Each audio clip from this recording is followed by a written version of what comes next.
গণতন্ত্র চিনি নাই আমি, জানি না গণতন্ত্র। গণতন্ত্র দেখিনি আমি, শুনেছি গণতন্ত্র। গণতন্ত্র চিনি নাই আমি, জানি না গণতন্ত্র। গণতন্ত্র দেখিনি আমি, শুনেছি গণতন্ত্র। শুনেছিলাম আমি বাংলাদেশে গণতান্ত্রিক রাজা, যখন যারে মনে চেয়েছে ধরে দিয়েছে সাজা।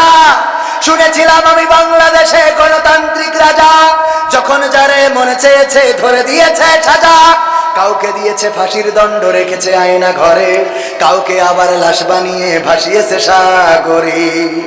কাউকে দিয়েছে ফাঁসির দণ্ড, রেখেছে আয়না ঘরে, কাউকে আবার লাশ বানিয়ে ভাসিয়েছে সাগরে। করেছে এসব কিসের জোরে, ছিল কি দাদার মন্ত্র? কেমন গণতন্ত্র ছিল, কেমন গণতন্ত্র? গণতন্ত্রের আড়ালে ছিল রয়ের ষড়যন্ত্র।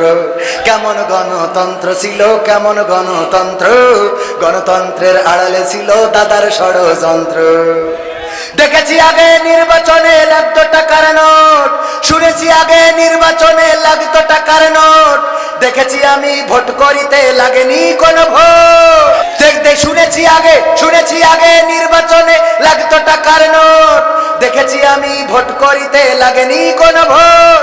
ভোটের আগে পাশ হয়েছে মন্ত্রী মিনিস্টার, লাগেনি মিছিল, লাগেনি মিটিং, লাগেনি তো পোস্টার।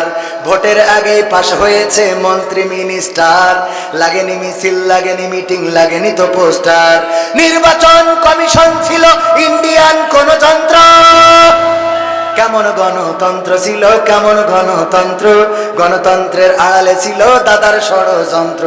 বিরোধী দল যারা সংসদে ছিল তারা ছিল পোষা ময়না, দেশ জ্বলে পুড়ে হয়েছে ছাই, তবুও তো কিছু পাই না।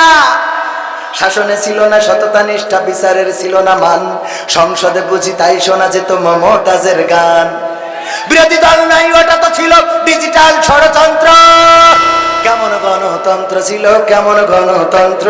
গণতন্ত্রের আড়ালে ছিল মোদির ষড়।